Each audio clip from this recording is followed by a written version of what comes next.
That's weird. My magnet doesn't stick. Must be broken. This one doesn't work either. That's weird.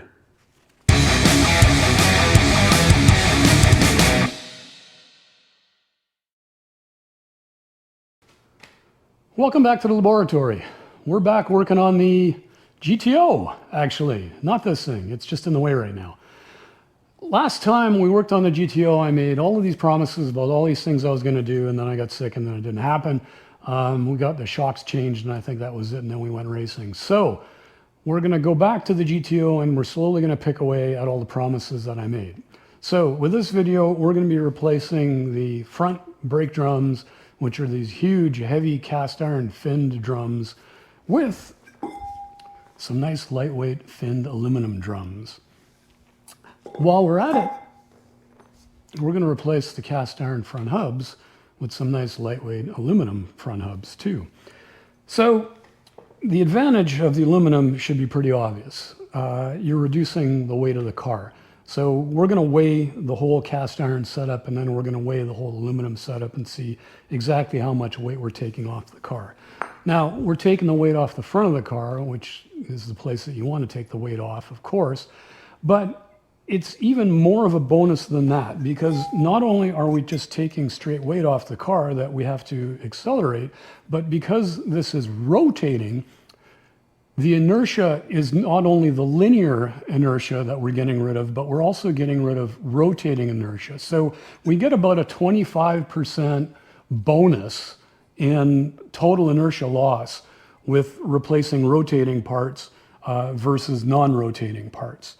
So now you're asking, where on earth do you get aluminum drums for a 66 GTO? Well, 66 GTO had a very rare option for front aluminum drums. In 67, they started with disc brakes, but in the early cars, it was all drum.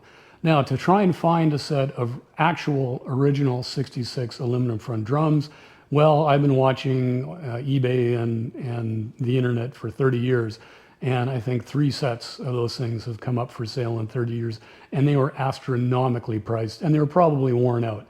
But little known fact is Buick Sport Wagons, which uses the exact same A-body size brake drums in the front, offered aluminum brake drums, and they're not as hard to find, and when they do come up, they're much more affordable. So I got lucky, a set of these things came up, I snapped them up right away.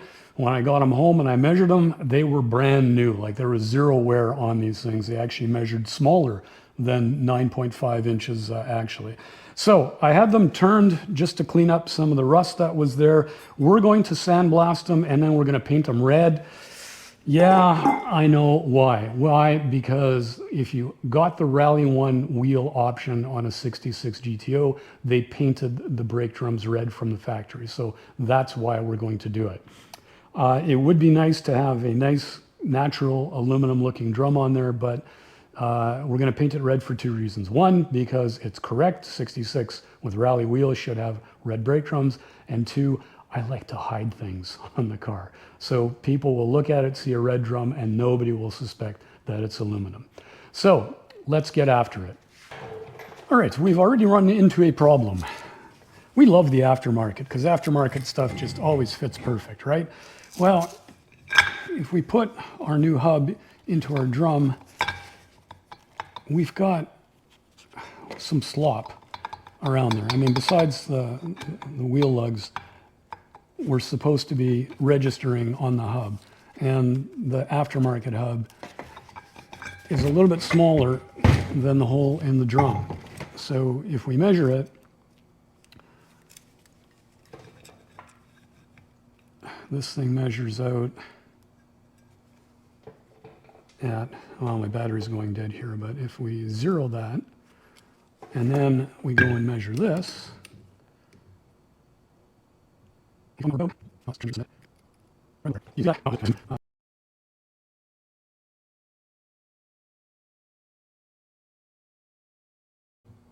let's try and get a reading there. It's about 14 thou bigger. The drum is bigger, or the hub is 14 thou smaller. And let's just go back and check our zero on this. And well, that's within 1 thou, so we're pretty good there. Okay, so we need something around here that is about 7 thou thick. Okay, because that'll give us 7 thou times 2 is going to give us about the 14 thou that we need to take up that space. So I went around the shop and I started measuring things to see how thick they were, and it turns out that electrical tape is exactly 7 thou thick. Okay, so we are going to take some electrical tape, go 1 wrap around on this, and that should give us the that should tighten things up so we don't have a rattling problem there anymore. Now, should this not be enough, if we're still a little bit loose, then we can step up to a 10 mil. 10 mil means 10 thou. This is a pipe wrap. Okay, so we could go 1 lap around with a 10 mil or a 10 thou thick pipe wrap, which should, in theory, give us 20 thou, and that might give us a little bit of an interference fit, which might register the hub we're trying to register the drum on the hub, actually, but that might help register things a little bit better, a little bit tighter. So we're going to try the electrical tape first, and if we're not happy with that, then we're going to try the 10 mil pipe wrap. All right, we got 1 lap of our 7 mil electrical tape on here. Fries are ready. And, oh, that's not bad. But you know what? I still feel a little bit of slop in there. So I think we're going to go to the 10 mil. Now, this is like crazy wide, so we're actually going to cut like a little strip off of this first. But then I thought, you know what? I'm going to sandblast these things and paint them. So maybe I should do that first and then remeasure and then see which tape we need to take up the slop. So off to the sandblaster, and I don't need to show you sandblasting, and I don't need to show you painting. So when we come back, we're going to have some spiffy looking red drums.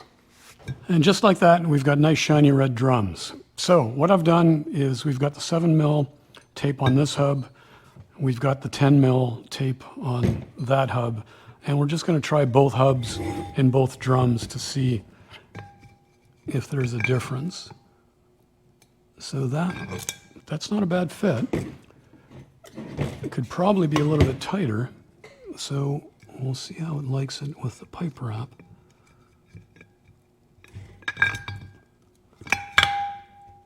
Definitely the pipe wrap. That just gets rid of all of the slop. Okay, let's try this drum to make sure that they're both the same.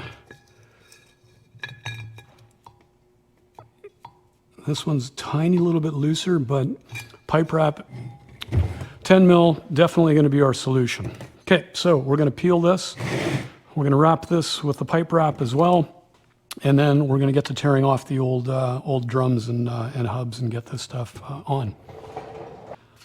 So before I pull off the old drums, I just wanted to highlight some of the differences between the old cast iron and the aluminium is the proper word to be using. Go ahead, argue with me. The aluminium drums have longer fins than the cast iron ones, and they have more fins.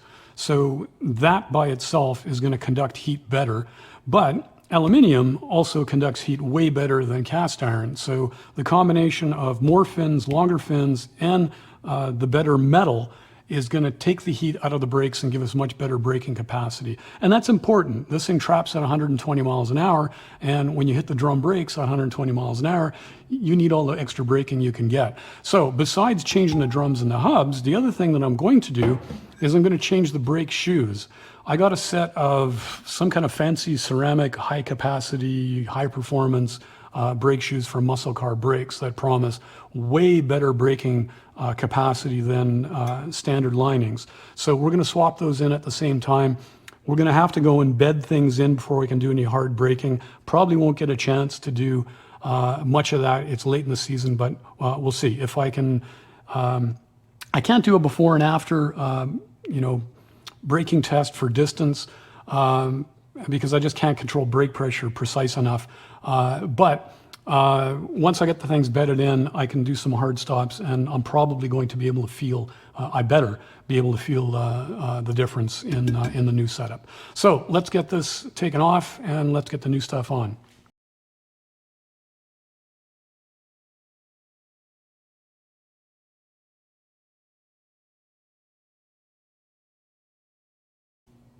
All right, here's the part we've been waiting for. So I've got my bathroom scale. We've got it zeroed out. We got a 2x6 on there just so that we can actually see the dial when the brake drum is on there.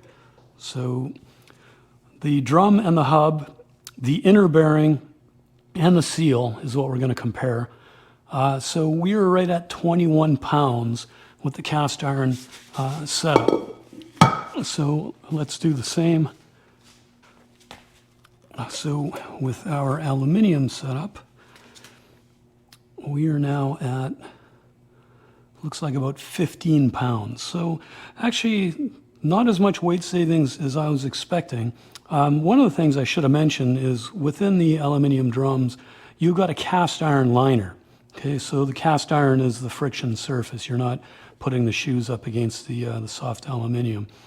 So the drums actually aren't much lighter than I expected, but you know, we'll take it.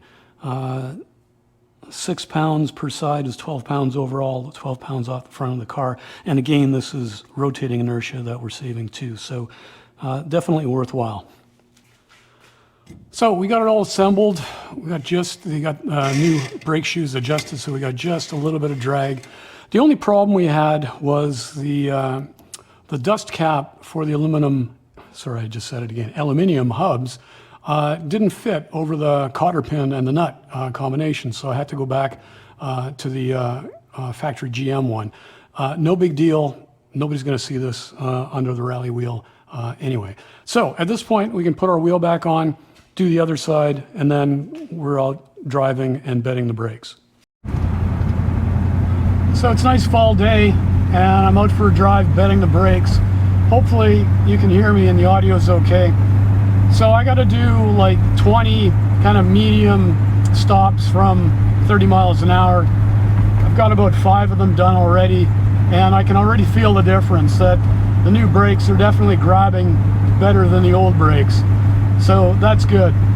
I was hoping for a little bit more weight reduction than we got, but I'll take anything I can get.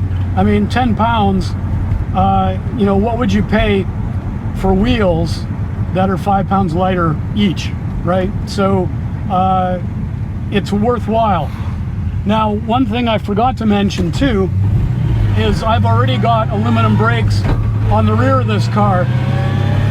Those brake drums were found on F bodies and G bodies in the 80s. They're not that hard to find, and they bolt right up to A bodies. So right now we're cruising with all 4, and I said it wrong, aluminium brake drums on this thing. Anyway, I'm just going to keep doing the stop and go bedding process, but everything's looking good right now already. So we're going to call this video here. So if you watch this long, thanks for watching. As usual, like, comment, subscribe, and until next time, be kind, be humble.